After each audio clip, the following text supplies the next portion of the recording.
자, 축구협회가 클린스만 감독을 경질을 했습니다. 지난해 2월 말 부임한 뒤 1년도 채 채우지 못하고 물러나게 된 겁니다. 전술도, 선수 관리도, 근무 태도도 모두 문제였다는 게 축구협회의 결론입니다. 이현웅 기자가 보도합니다. 클린스만 감독이 결국 대표팀 사령탑에서 물러났습니다. 지난해 2월 부임한 지 354일 만 1년도 못 채우고 경질된 겁니다. 전날 전력강화위원회에서 경질 의견이 모아진 지 하루 만에 정명규 회장이 최종 결정을 내린 겁니다. 2시간 반가량의 회의 직후 협회 측은 미국에 있는 클린스만 감독에게 전화로 교체 사실을 통보했습니다.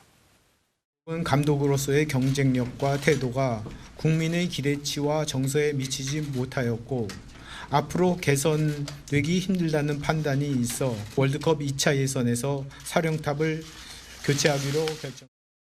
경질 배경에는 아시안컵 우승 실패에 대한 전술 패착 등 감독 리더십과 잦은 해외 체류 등 근무 태도가 꼽혔습니다.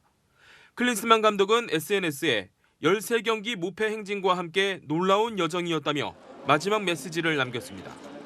정 회장은 아시안컵 4강전 패배와 선수 간 불협화음 등에 대해 사과했습니다. 조직의 수장으로서 저와 대한축구협회에 가해지는 비판과 질책을 겸허히 받아들이면서 사과의 말씀을 드립니다. 다만 자신의 거취 문제에 대해서는 임기를 채우고 연임에 도전할 수 있다는 뜻도 밝혔습니다. 협회 측은 마이클 밀러 전력강화위원장을 교체하는 등 위원회를 새로 꾸릴 예정입니다. 한 달 정도 남은 월드컵 예선에 차질이 없도록 감독 선임 작업에 착수하겠다는 입장입니다. 채널A 뉴스 이현용입니다. 네, 지금부터는 박찬하 축구 해설위원 모시고 얘기 나누겠습니다. 안녕하십니까? 네, 안녕하세요. 자, 앞서서 무전술, 무책임 논란을 낳은 클린스만 감독, 어제부로 결국 대표팀 지휘봉을 내려놓게 됐습니다. 클린스만 감독이 경질이 발표되기 직전에 SNS를 통해서 의미심장한 또 말을 남기지 않았습니까? 그렇습니다. SNS 게시물이 올라왔는데 시점이라든가 그리고 그동안 클린스만 감독이 대한민국 대표팀 감독으로 재직하면서 보였던 태도 같은 걸 조합해 봤을 때는 그리 달갑진 않은 게시물이었고요. 그리고 개인적으로는 굉장히 불쾌하다는 느낌을 지울 수가 없었습니다. 내용 자체는 보시는 것처럼 성원해준 분께 감사하다. 그리고 4강 이전까지 12개월 동안 13경기 연속 무패라는 놀라운 여정을 보냈다라고 얘기를 했는데요. 근데 돌아보시면은 어떤 팀과 어떤 내용을 가지고 저렇게 13경기 연속 무패를 했는지에 대한 얘기가 구체적으로 없습니다. 돌아보시면 우리가 지난 카타르 월드컵에서 세계적인 강호였던 우루과이와 무승부를 기록하고요. 또 포르투갈을 잡아내면서 16강 진출에 성공을 했던 우리는 좋은 팀이었습니다. 그런 좋은 팀을 물려받아서 1년이라는 시간 사이에 엘살바도르 같은 팀과 홈에서 득점 없이 비기고요. 그리고 아시안컵에서 월드컵에 발도 내딛지 못했던 요르단이라든가 또 말레이시아 같은 팀과의 경기에서 우리가 사투를 벌이면서 경기를 했을 정도로 1년 사이에 팀은 그렇게 망가져 있었거든요. 그럼에도 본인에 대한 잘못은 전혀 반성하지 않고 본인은 13경기 동안 대표팀을 잘 이끌었는데 아시안컵이라는 단일 대회에서 4강이라는 성과를 냈는데 경질당했다. 이런 얘기를 아마 하고 싶었던 게시물이라고 추측됩니다. 네, 자 이제 관심은요. 최대 100억 원까지도 이를 것으로 예상되는 거액의 위약금에 쏠리고 있습니다. 정몽규 축구협회 회장이 재정적인 기여도 고민해보겠다 이렇게 했는데 실제로 그 위약금을 모두 다 물어야 하는 겁니까?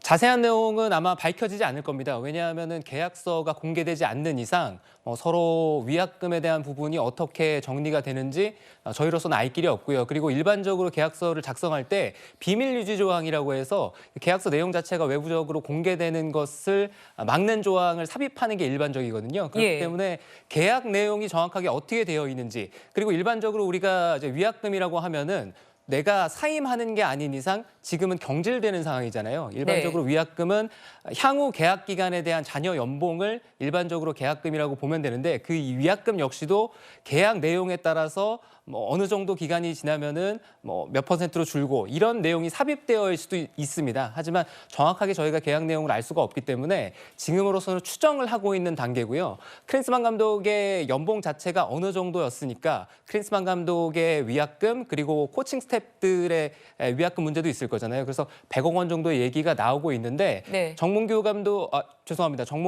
이 회장이 회장이요. 어제 질의응답 상황에서 본인이 사제 출연을 하는 걸 검토해보겠다라고 얘기를 했잖아요. 다시 얘기를 하자면 내겠다라고 얘기는 안 했습니다. 그리고 이제 그 얘기가 불거진 것이 클린스만 감독이 대한민국 대표팀으로 선임이 된 게 정상적인 대한축구협회 프로세서가 작동이 돼서 거기에 의거해서 좋은 후보라고 판단돼서 선임이 된 게 아니라 누군가의 독단에 의해서 클린스만 감독이 낙점이 되고 단일 후보로 우리 대한민국 대표팀 감독이 됐다. 그 독단적인 결정을 한 것이 정몽규 회장 아니냐. 네, 이런 의심이 있어서 아마 그런 여론을 정몽규 회장이 잘 알고 있을 겁니다. 네. 거기에 대한 답을 했다는 생각이고요. 거기에 대한 답을 한 것도 독단적으로 무능력한 클린스만 감독을 누군가가 데려왔다면 그러면 그 누군가가 책임도 같이 져야 되는 거 아니냐. 네, 그래서 정몽규 회장이 위약금도 다 지불하고 왜 대한축구협회 예산으로 위약금까지 지불을 해야 되냐. 네, 이런 얘기들이 나왔기 때문에 거기에 대한 답을 했다는 생각입니다. 네. 자, 그런데요. 클린스만 감독으로서 계약 기간을 다 채우지 못하고 위약금만 챙긴 게 이번이 처음이 아니라면서요?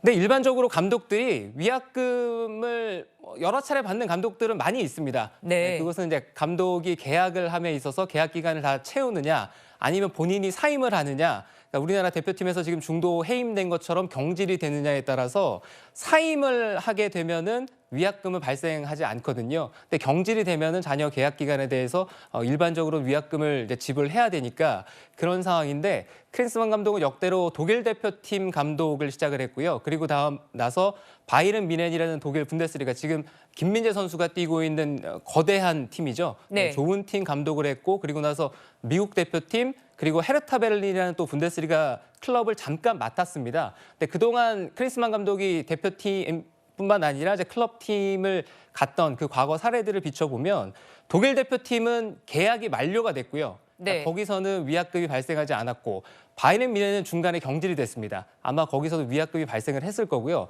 미국 대표팀도 계약 기간이 꽤 많이 남아있는 상황에서 경질당했거든요. 그래서 당시에도 위약금을 많이 받았고 헤르타 베를린에서는 본인이 사임을 했습니다. 예. 네, 그래서 헤르타 베를린은 위약금이 없고 이제 대한민국 대표팀은 사임이 아니라 경질 수순이니까 위약금에 대한 얘기가 계속 따라갈 수밖에 없습니다. 네.